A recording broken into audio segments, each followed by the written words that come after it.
tonight, our offense was considerably better than our defense, and one of the reasons our defense wasn't nearly as good is because we've got to understand game plans, and that's where our youth shows up too much, because we didn't have a lot of things that we wanted to take away, but there were certain things that we specifically wanted to take away.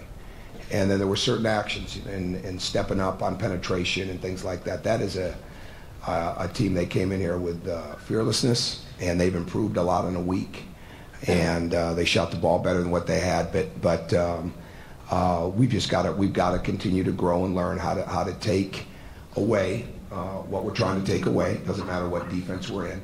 You know, when you're game planning, it's personnel driven, it's scheme driven, it's strengths and tendencies and all those type of things, and we've got to really learn how to do that. We could tell a little bit sometimes who the veterans were and who'd been playing a lot of minutes and who they weren't.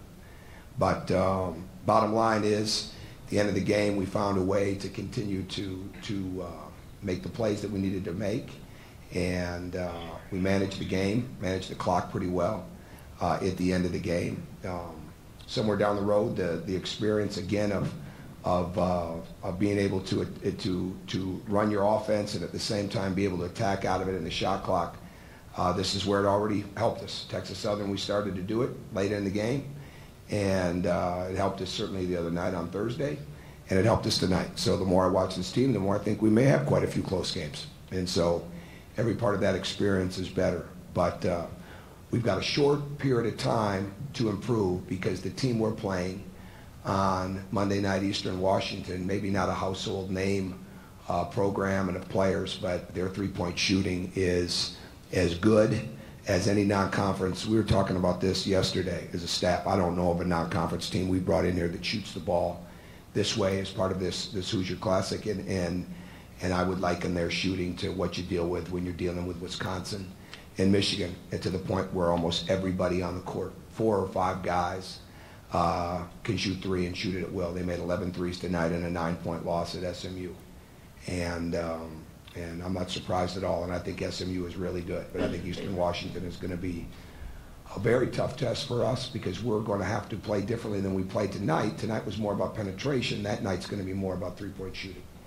And we're going to get a severe test, and I'm excited for it, because last year we led the league in three-point defense, and this is a new year, and we've got to understand the same things that go into that. And I haven't really studied the box score enough to really look at individual performances, but bottom line is, we turned around from a big win the other night. We're not even remotely looking at it as in the sense of letdowns and things of that nature. We just weren't as locked in to game plans, because we've got to go through the experience, and we've got to really understand what we're trying to take away. So we'll be better for it as we go forward. Go ahead. There was a point, I guess, late in the second half where you went with just a 5-guard lineup. Mm-hmm. I think to try and stop, I think they scored on 7 consecutive possessions. Mm-hmm. Was that more about what the guys on the floor were doing, or maybe what some of the guys that weren't on the floor weren't doing? That was more about a conversation I had with Doug Collins, and probably whenever Larry Brown won the championship in Detroit. I was at the series up in Detroit when I was coaching at Marquette, and Detroit was playing Miami, and Doug was doing the game. And after the game, we had a chance to visit. He'd always been good to me, and known him for a long time. We started talking about end-of-game situations. I said, what's your key to the last 5 minutes of the game? He said, play your 5 toughest players.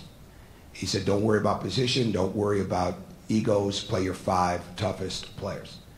And I've always filed that away. And there's been times we've done it, and tonight that was absolutely one of them. And it doesn't mean that the other guys weren't, okay? It means that gave us the best chance to win tonight. And that's what they have to understand, is that we're going to do whatever gives us the best chance to win that night. Everybody here gets to improve constantly. There's not one guy that doesn't have the opportunity to get better daily.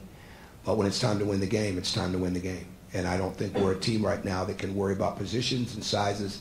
I mean, there's very few people that can defend the low post like Yogi Ferrell, and he's not a low post player. Robert Johnson's getting there. I made the change at halftime with Stan Robinson, because it's not about the size. It's about the technique to a degree, but it's about the fight. And again, I mean, we come out of this game. We had 7 turnovers at half. We play that whole second half and get 2 turnovers, and one was Troy's at the end to Hunter was just ridiculous. Made no sense. So that's why the substitution was made there. But But we're getting better. We're getting better with the offense and things of that nature. We just have to have the same team-level commitment on the defensive end. And those 5 guys, I thought at the end of the game, with the insertion of Honda on the 3-second baseline of bounds, gave us that. What was it like having Devin? It was nice. It was good. It was good. He wanted to come the other night, and he just wasn't feeling up to that. And it was pretty much a surprise for those guys. And I knew this afternoon. And it's amazing. It's been 3 weeks. And when he basically walked in the building, and I saw him 3 weeks earlier, was basically the first time he was able to put a sentence together that night up in the hospital. And it's a little like our team. Every day matters for him. Every day. And nothing can be taken for granted. And them seeing him, on a daily basis is not taken for granted, because they haven't seen him much. They saw him a lot when he was in the hospital here, but they haven't seen him much since he's been back there. I have, and Janae has, and Marnie has. But it was nice. It was really nice. And we'll put him to work as he's able to come back more. And decision was made to keep him behind, the bench for, somewhat obvious reasons, with, not wanting him to, it's new. He's one of the first few times he's been out. So just sit there and kind of take it in and come out for timeouts. Saw him making a couple points, so it was great to have him. And we're looking forward to hopefully having him more, but I don't think it's anything that we're right now ready to have on a continual basis. But we're proud of the progress that he's making, and it meant a lot for everybody to have him here. It did.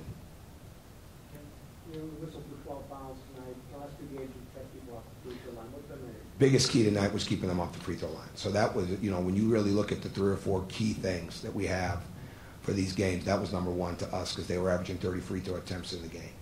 Now, there were probably a couple times we should have fouled them because we gave up too many easy baskets in the paint. We've got to get that better, and we've got to get our rotations better. But we don't step up. We're not a step-up team. We're not a step-up and let them drop the ball off team. And short time of practice, and that was one of the emphases that we had, but we just didn't get that across as much. But that's key because again, not only would they be getting to the foul line, they'd be putting some key guys in foul trouble. So that was a big part of the game, and we're fortunate to do that. I think we're being active. I think we're constantly trying to understand how to guard people better. There were times that we gave up way too many easy drives based on scouting report defense and what their strengths were.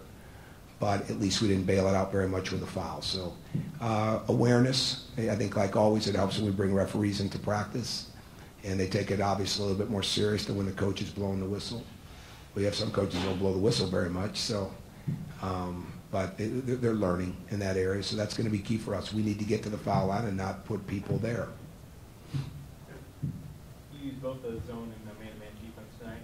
How close do you think you are to establishing a defensive identity, or are you still going to experiment? No, I don't call it experiment. That's not a word that a coach.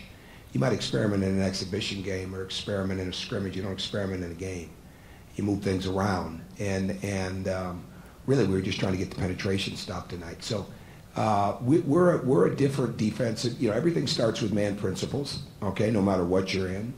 And we'll do different things, but the bottom line is that we've got to do a better job of containing penetration, understanding scouting report defense, and not stepping up on penetration when it comes. So we've got to do a better job. I thought we didn't do a very good job of perimeter defense at all when it came to ball pressure in the first half, and it came to dribble penetration in the second half.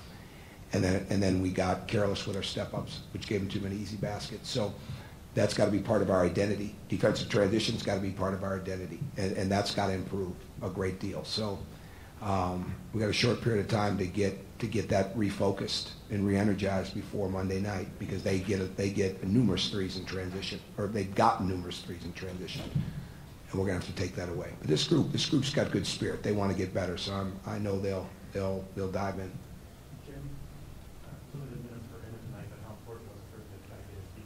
I think it was good. We put him in a tough spot when I changed defenses the second time he was in. He wasn't ready for that. That was one of those things where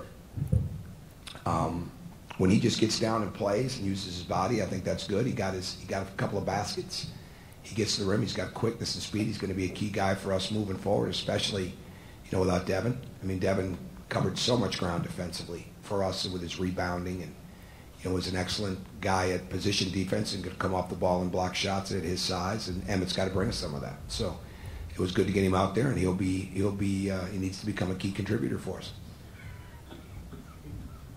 Tom, you mentioned about wanting to improve defense. How hard is that when you have so many games you don't have much practice? Oh, there's no question, because you spend a lot of time in your practices trying to get ready for different things, but then they're here. And so when you're young, like we are, we're spending a lot of time on the principles of it. And so it's more about, it's not as much about the scouting report part. It's not as much about we're taking the right hand or we're taking the left shoulder. And that, you grow into that. But we've got to get that developed in a hurry. But that's part of the beauty of playing a schedule like this. They've got to adjust on the fly. You see whose concentration and focus picks up. And I just don't want them to get to a point where they think that we'll just bail ourselves out with a three or with a dunk. That's not how really good teams win. And at the same time, we're not getting enough points even in transition yet. So those will come. But we've got to do a better job of defending the paint. And so most importantly, that's that penetration. Because even again with Monday night, they're a very good penetrating kick it team. They're not necessarily penetrating score it team. They're penetrating kick it out for threes. So our footwork was a little slow and sloppy tonight. And I know there was a lot of emotion in Thursday night's game, and we played really hard, and we showed them a tape yesterday of all the fundamental things that they did really well in that game. And you realize again how young you are, because not all those things carried back out tonight. But they're there. So we've just got to continue to work on that constantly, even in a short period of time. And that's where film comes in. And there'll be some live work. I mean, we've got to do that. But they want to get better. These guys really want to improve. So I have no doubt that they will, and they'll pick it up. Anything else? All right. Thank you.